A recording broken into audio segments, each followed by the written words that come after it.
자, 안녕하세요. 반갑습니다. 조종입니다. 오늘 이야기할 컨텐츠는 미 해군의 수훈함 애틀란타급 경순양함에 대한 이야기입니다. 디스코드에서 그냥 게임하고 있었어요. 근데 어떤 분이 통화방에 들어와가지고 이렇게 말씀하더라고요. 조종님, 제가 찾아봤는데 애틀란타급 경순양함 주제로 해주시면 안 되냐, 뭐 이렇게 물어보시더라고요. 내 기억엔 애틀란타급 분명히 했단 말이야. 다시 찾아보니까 진짜로 안 했습니다. 클리블랜드밖에 안 했더라고. 이번 기회에 진짜 미국 경순양함 한번 만들어보자라는 생각으로 준비했습니다. 그 첫 스타트가 애틀란타급 경순양함이고요. 시작하기 전에 좋아요하고 구독 그리고 알림 설정 부탁드리고요. 그러면 오늘도 시작해보도록 하죠. 뭐 그럴 일은 없겠지만 만약에 여러분들이 남동생이 있어. 근데 이제 우애가 돈독해요. 그리고 군생활 혼자 하면 좀 외롭잖아. 그래서 동생이랑 동반 입대를 하고 싶어요. 그냥 병무청에 있는 동반 입대 제도를 통해서 형제랑 같이 동반 입대하는 경우도 많단 말이죠. 우리나라는 그걸 권장하는 편이고요. 미국은 그게 안 됩니다. 아무리 형제라도 동반 입대를 하겠다라고 하면은 같은 부대 그리고 같은 군함에 서로 절대 배치를 안 시켜줘요. 무조건 떨어지게 해요. 왜 굳이 이러냐 라는 생각이 들 수 있잖아요. 사실 정확히 따지고 보면은 이게 법적으로 막혀있는 건 아니에요. 근데 강하게 제재를 하고 있습니다. 관행이 생긴 게 2차 세계대전 때 어떤 사건 때문입니다. 이게 애틀란타급 순양함에서 있었던 사건 하나 때문에 그런 건데 그건 뒤에서 설명해 드리도록 하겠습니다. 자, 그러면 오늘의 주제 애틀란타급 순양함에 대해서 좀 알려드리겠습니다. 어떤 배냐? 이런 배입니다. 전장 165m고요 만재 배수량 8470톤 그리고 속력 33.6노트에 75,000마력입니다. 그리고 5인치 양용포가 8기 혹은 6기입니다. 애틀란타급 초기형은 양용포가 다 합쳐서 8기가 있었어요. 근데 중기형, 후기형 되면은 이제 6기로 줄어들게 됩니다. 애틀란타급은 총 11척이 건조됐습니다. 항상 이제 물어보는 거, 혹시 경순양함이 뭐예요? 중순양함은 뭐예요? 구축함은 뭐예요? 그러니까 모르시는 분들은 항상 이걸 질문을 해요. 그래서 이 경순양함이 뭔지 그리고 순양함이 뭔지 여기에 대해서 설명을 하고 진행을 하겠습니다.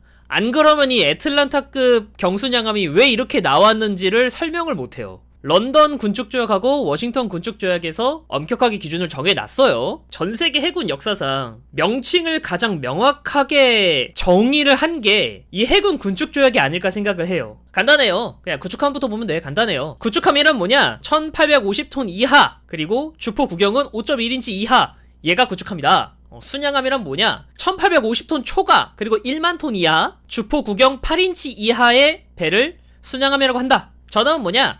1만 톤 초과를 하고 그리고 주포 구경은 8인치를 초과하면 전함이라고 부른다 라고 합니다. 근데 잘 보면은 순양함은 중순양함하고 경순양함으로 나눠집니다. 주포 구경이 6인치 이하면 경순양함이다, 8인치 이하면 중순양함이다, 이겁니다. 복싱에서 체급 나누는 거랑 비슷하다고 생각하면 돼요. 상한선이 있고요 하한선이 없어요. 무슨 소리냐? 만약에 내가 배수량이 3000톤이야 그러면 무조건 순양함이에요. 배수량하고 한포 구경 둘 중 하나라도 조건에 맞지 않으면 높은 체급이 돼요. 그러니까 예를 들어서 어떤 나라가 꼼수를 쓰려고 이 구축함에 주포를 12인치를 단다.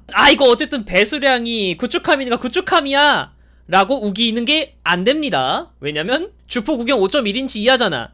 근데 만약에 구축함에 12인치 주포를 달았다 그러면 전함이 됩니다.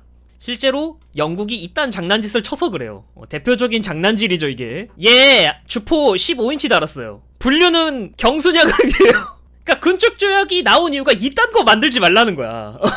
영국은 어떤 마인드냐면 선체 방어력 6인치밖에 안 돼. 그럼 경순양함이지 임마. 주포 뭐 어쩔 건데, 15인치인데 뭐 어쩔 건데. 아니 방어력이 6인치밖에 안 된다니까? 이딴 개소리를 했습니다 진짜로. 이런 조건 하에서는 가능한 배수량에 맞추면서 주포 구경도 가능하면 여기에 맞추는, 진짜 딱 상한선에 맞추는 게 가장 베스트예요. 애틀란타는 1850톤 이상이기 때문에 순양함에 들어가야 됩니다. 근데 얘는 5인치를 쓴단 말이죠. 보면은 브루클린급, 모가미급, 타운급, 타운급에 유명한 게 벨파스트예요. 얘네들 다 경순양함인데 배수량으로 조건에 맞으면 거기에 최대한 이제 높은 주포를 넣는 게 이 시절의 특징인데, 애틀란타는 분류상 경순양함인데 6인치가 아니라 5인치를 썼어요. 브루클린이라는 배가 있기 때문에 6인치가 없는 것도 아니었습니다. 일부러 5인치를 넣었어요.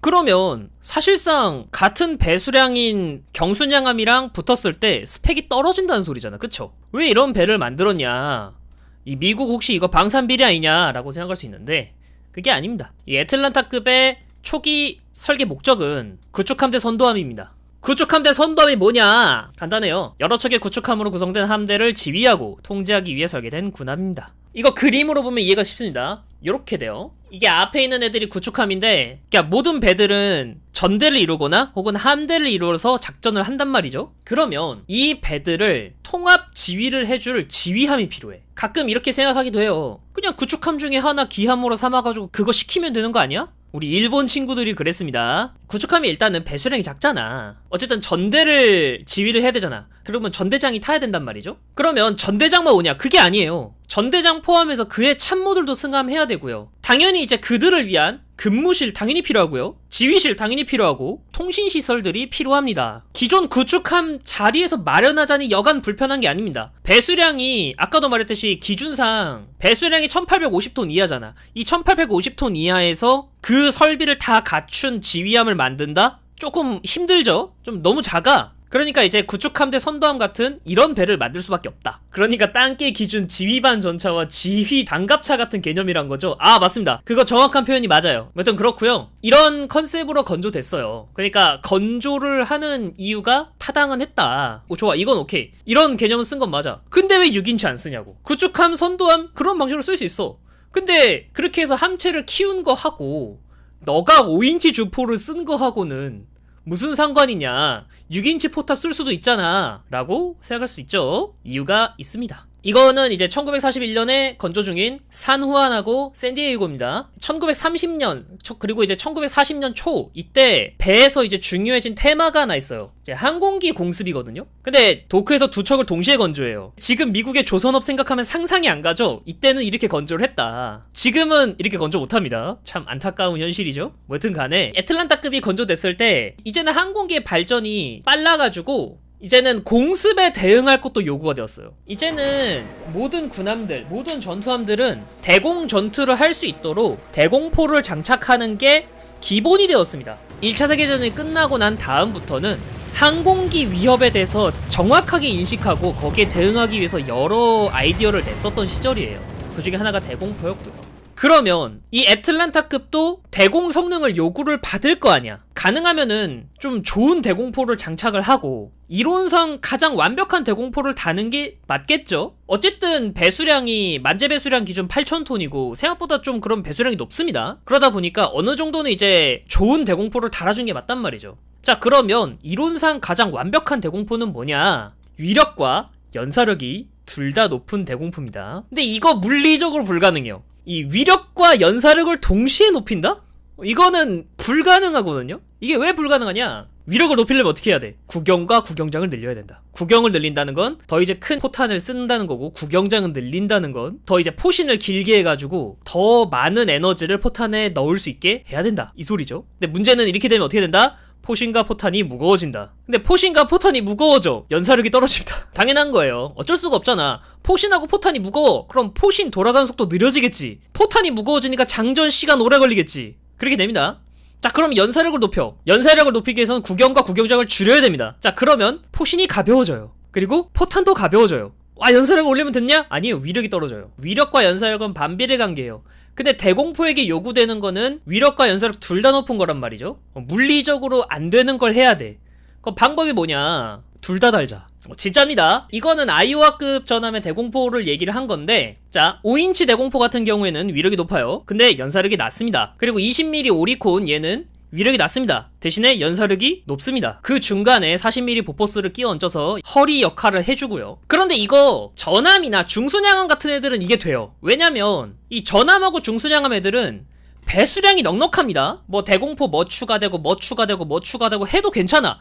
왜냐면 배수량 자체가 넉넉하다 보니까 시설들과 장비들을 추가해도 괜찮아. 배수량에 여유가 있어. 경순양함이나 구축함 같은 애들은 이렇게 달 수가 없어요. 왜냐면 얘네들은 태어날 때부터 배수량이 작다 보니까 요런 거를 충분하게 실을 여유가 없어요. 근데 어떤 사람이 생각을 해요. 야, 이거 5인치잖아. 그런데? 그러면 한 포를 대공사격하게 하면 되지 않냐? 같은 5인치잖아. 아, 진짜 천재적인 발상이죠. 그래서 5인치 양형포가 등장했습니다. 진짜 천재적인 발상입니다. 이때 당시에 5인치 양형포를 제대로 개발한 나라는 미국밖에 없습니다. 흔히 그런 썰이 있잖아요. 티거 같은 경우에 88mm 포잖아요. 그 88mm 포가 워낙 잘 만들어가지고 원래는 대공포였어요. 원래는 88mm 원래는 대공포였는데 그게 워낙 잘 만들어가지고 이제 전차포에 얹어봤더니 전차포로서도 정말 훌륭하더라. 그래가지고 티거에도 쓰고 대공포에도 쓰고 그런 식으로 했잖아요. 어떻게 보면 양용포죠. 근데 미국은 5인치 그러니까 127mm 양용포를 개발했습니다. 이거 미국밖에 개발을 제대로 못했어요. 다른 나라도 양용포 몇 개를 개발을 했는데 좀 성능이 안 좋았어요. 유일하게 미국만 이제 성능도 좋고 실전에서도 잘 쓴 그런 나라입니다. 이거 미국의 자랑이에요. 이 양용포를 쓴 가장 유명한 구축함이 뭘까? 플래처입니다. 5인치 양용포로 전쟁 중에서 가장 큰 역할을 하는 함급이 플래처급이에요. 근데 이제 5인치 양용포 만들어졌잖아. 그러면 이제 여기서 어떤 사람이 이렇게 생각해. 야, 이거 단장포잖아. 근데 대공포를 더 많이 싣고 싶어. 근데 공간이 부족해. 그러면 요거를 2개를 달면 되잖아. 이거 한 포탑에 5인치 한 포를 2문을 넣으면 해결되는 거 아니야? 네, 해결됩니다. 5인치 양용포를 연장포로 개량하자. 그래서 개발된 게 마크 28이에요. 그리고 이 마크 28 이 한 포 있잖아요. 이 한 포가 실린 게 애틀란타급입니다. 앞서 말했듯이 이 양용포를 8기나 갖다 박았어요. 그러면 8 곱하기 2, 16문이죠. 그래서 이제 애틀란타급은요, 이론적으로 최대 5인치를 한 번에 16문을 발사할 수 있습니다. 솔직히 말해서 같은 5인치 한 포 중에서는 위력이 좀 떨어져요. 어쩔 수가 없습니다. 왜냐면 아까도 말했듯이 위력을 높이기 위해서는 연사력이 감소하고 연사력을 높이기 위해서는 위력이 감소되잖아요. 잘 절충안을 맞춰야 돼. 그 절충안이 이제 5인치 양용포란 말이죠. 그러다 보니까 구경장이 좀 짧아요. 미국은 어떻게 해결하냐. 위력이 떨어지면 연사력을 커버한다. 무슨 소리냐면 양용포가 아까도 말했듯이 그 대함전 한 포로 사용할 거면 위력이 떨어져. 그건 어쩔 수가 없어. 근데 분당 발사 속도가 거의 2배가 되죠. 대함용으로 사용을 할 거면 포구 초속이 높은 게 필수예요. 근데 미국 같은 경우에는 포구 초속이 낮단 말이죠. 근데 분당 발사 속도를 높여서 해결합니다. 거의 뭐 3배, 2배예요. 그러면은 어떤 경우가 벌어지냐. 산술적으로요. 일본에 비해서 5인치 한 포에 비해서 미국의 5인치 한 포가 CEP가 2배가 벌어지는 스펙이라고 가정을 해봐. 괜찮아. 분당 발사 속도가 2배, 3배가 되니까. 그럼 이론상 똑같습니다. 무슨 소리인지 알죠? 야, CEP가 2배로 벌어져. 분산도가 2배야. 근데 발사 속도가 2배야. 그럼 똑같은 거죠. 5인치 한 포가 한 포로 썼을 때는 위력이 좀 떨어져요. 그거를 연사력으로 커버한다라는 개념입니다. 예, 재밌게도요. 이거 월드 오브 워십에 고증돼 있어요. 미국 그 아리랑볼로 날아가잖아요. 그거 포구 초속 낮은 걸로 고증이 돼 있고요. 고각이잖아요. 포구 초속이 낮으니까 직진성이 떨어져가지고 포물선을 더 많이 그려야 돼요. 그래서 월드 오브 워십에서 미국의 구축함 그리고 이제 애틀란타 이런 애들은 탄착 시간이 오래 걸립니다. 리드샷을 이빠이 줘야 된다는 거예요. 자, 아까도 말했듯이 이제 위력이 떨어지지만 연사력을 커버한다 이런 개념이잖아요. 일단 구축함이랑 붙었을 때는 무조건 이깁니다. 뭐 상대가 뭐 5인치 한 포 중에도 최고급 5인치를 한 포를 가져와도 뭐 다 필요 없어. 이제 구축함이랑 교전하면 애틀란타급이 무조건 이깁니다. 왜냐? 일단 얘도 5인치야. 위력은 돼. 두 번째로 분당 발사 속도가 엄청나. 어떻게 이겨? 구축함 상대로는 거의 깡패다. 게임에서도 깡패인데 현실에서도 깡패입니다. 자, 어마어마한 대공포들이 있죠. 이렇게 어마어마한 대공포들이 있습니다. 여기 얘네들을 다 대공포로 사용할 수 있어요. 물론 그러면 한쪽 현에 7개잖아요. 그럼 14문이잖아. 만약에 한쪽 면에 이제 항공기가 접근을 했을 때 5인치 한 포가 대공전에 참여할 수 있는 게 총 14문이란 소리예요. 근데 이 정도 화력이면 어느 정도 화력이냐? 자, 아이오아급을 보여드리자면, 자, 여기 이게 5인치 양용포예요. 5인치 양용포 몇 개? 하나, 둘, 셋, 넷, 5개. 한쪽 현에 10문의 5인치 한 포가 있잖아요. 그래서 이론적으로 애틀란타가 아이오아보다 대공 성능이 좋아요. 더 많은 탄막을 만들어낼 수 있어요. 그걸 알아서 그런지 몰라도 애틀란타가 원래 구축함대 선도함으로써 태어났다고 했잖아요. 근데 전쟁 중에 함종이 방공 순양함으로 바뀝니다. 일단 첫 번째 이유, 구축함이랑 교전하는 것보다 대공이 중요하다. 이게 첫 번째 이유고, 두 번째 이유는 구축함 선도함 역할을 하다 보니까 1944년쯤 되면은 일본 구축함이 씨가 말라버려요. 구축함대 선도함으로서 역할이 많이 축소돼요. 그래서 왜냐면 일본 구축함들이 다 죽어버려가지고 뭐 이러다 보니까 자 3번함 샌디에이고 같은 경우에는 2차 세계대전 중에서 배틀스타 2위입니다. 배틀스타를 총 18개를 받았습니다. 그러면 1등이 누구냐? 엔터프라이즈. 이러다 보니까 일본이 항복한 뒤에 요코스카에 가장 먼저 입항한 미국 함정이 샌디에이고입니다. 이렇게 샌디에이고만 받았냐? 얘만 뭔가 특별하게 해서 배틀스타를 받았냐? 아닙니다. 보면은 이게 산후아는 13개 받았고요. 애틀란타하고 주노 얘는 5개, 4개밖에 못 받았는데 그 이유는 침몰해서. 만약에 애틀란타하고 주노가 과달카날 해전에서 살아남았다고 하면은 샌디에이고만큼의 배틀스타를 받았을 수도 있을 것 같아요. 주노 보면은 그 뒤에 이제 주노가 한 번 더 나오잖아요. 2대 주노잖아. 이유가 있습니다. 계승한 거예요. 자 그러면 애틀란타가 이렇게 레전드인데 그럼 장점만 있냐라고 생각할 수 있잖아요. 참고로 저는 약간 반골 기질이 있기 때문에 이렇게 빨아주면은 무조건 단점을 얘기를 하지 않으면 못 베깁니다. 모든 군함엔 장점과 함께 단점이 있기 때문에 단점에 대해서 얘기를 해보겠습니다. 자, 단점이 뭐냐? 딱 한마디로 표현할 수 있어요. 애틀란타급의 단점과 결함이 왜 생겼냐? 고기동성. 이거 하나 때문에 발생하는 모든 결함들이 다 드러나요. 구축함 같은 애들이 기동성이 좋아요. 그러면 구축함은 기동성이 왜 좋냐? 일단 첫 번째로 가볍습니다. 그러면 애틀란타는 어떠냐? 일단 기본적으로 얘는 순양함입니다. 그리고 만재배수량이 8,000톤이 넘어가요. 근데 아까 얘 임무가 뭐라 그랬어? 구축함 대 선도함. 그러면 구축함의 기동성을 따라갈 수 있는 고기동성이 요구가 됩니다. 애틀란타한테. 그러니까 순양함인데 구축함이랑 같이 작전을 하기 위해서 비슷한 속도로 가줘야 된다는 소리예요. 그만큼 고기동성이 요구된단 말이야. 그러면 어떻게 해야 되냐? 일단 무겁잖아. 일단 가장 먼저 선폭을 줄이면 해결돼요. 이 선폭을 줄이면 조파 저항성이 감소됩니다. 문제는 뭐냐? 선폭이 좁다는 건 그럼 무슨 문제가 벌어지냐? 내부 면적이 줄어듭니다. 내부 면적이 줄어든다는 건 무슨 소리냐? 여기 아래 공간이 부족해진다는 소리죠. 여기 아래 공간이 부족한데 문제는 여기 보면은 함포를 주렁주렁 달아놨잖아, 그치? 공간은 협소한데 무장이 많다? 사람이 살 수 있는 공간이 줄어든다. 당연한 결과입니다. 그래서 거주성이 나락을 갈 수밖에 없는 구조예요. 이게 어느 정도였냐면 이 애틀란타급 순양함 같은 경우에는 1인 1침실이 불가능했다고 합니다. 내가 근무를 하거나 나간 사이에 그 침대는 방금 근무를 마친 내 동료가 침대에서 잡니다. 아, 이것은 내 선임의 운기. 이러면서 자면 돼요. 이게 영어로 핫 레킹이래요. 우리 해군에서는 뭐라고 부르는지 모르겠어요. 근데 이게 끝이 아니지. 아까 말했지 선폭이 좁다고 했잖아. 그러면 무슨 문제가 벌어지냐? 보건성 문제가 있습니다. 이렇게 두 다리로 서 있으면은 불안하지 않잖아요. 근데 한쪽 다리만 서 있으면 불안하잖아. 같은 원리입니다. 실제로 파도 심하게 치면 전복되는 거 아니냐라는 얘기가 있었어요. 그만큼 보건성이 좀 많이 문제가 됐다. 근데 이제 여기서 끝이 아니죠. 게임이라서 정확하진 않지만 잠깐 패치 보면 종입니다. 진짜 종입니다. 물론 이거 어느 정도 좀 과장되고 약간 고증을 좀 무시한 경향이 있기는 한데 대응 방어를 아예 포기했어요. 클리블랜드 같은 경우 봐봐. 클리블랜드 같은 경우에는 선체가 그래도 이제 25mm 두텁게 깔아놨고 정면 장갑 같은 경우에는 165mm까지도 이제 두텁게 깔아놨어요. 얘는 이제 6인치의 대응 방어를 하기 위해서 이렇게 했단 말이야. 그때 애틀란타는 이 장갑 구조는 대응 방어를 아예 포기를 한 구조예요. 대응방어 왜 포기했겠어? 고기동성 때문에. 최대한 가벼워야 될 거 아니야. 그래가지고 과달카날 해전 때 중순양함인 USS 샌프란시스코가 일본군인 줄 알고 애틀란타를 5인 사격했단 말이야? 5인 사격해서 빵 맞는 순간 이 배의 함장부터 해가지고 다 죽었습니다. 진짜 한 번에 다 죽었어요. 장갑이 약해서 벌어진 좀 재밌는 사실이 하나 있는데 8인치 함포로 맞았잖아. 근데 8인치 함포가 뚫고 들어가서 터지기에는 장갑이 너무 얇아가지고 포탄이 들어와서 그대로 그냥 바깥쪽으로 과관통이 나가지고 터졌대. 그래가지고 피해를 좀 최소했다라는 썰이 있습니다.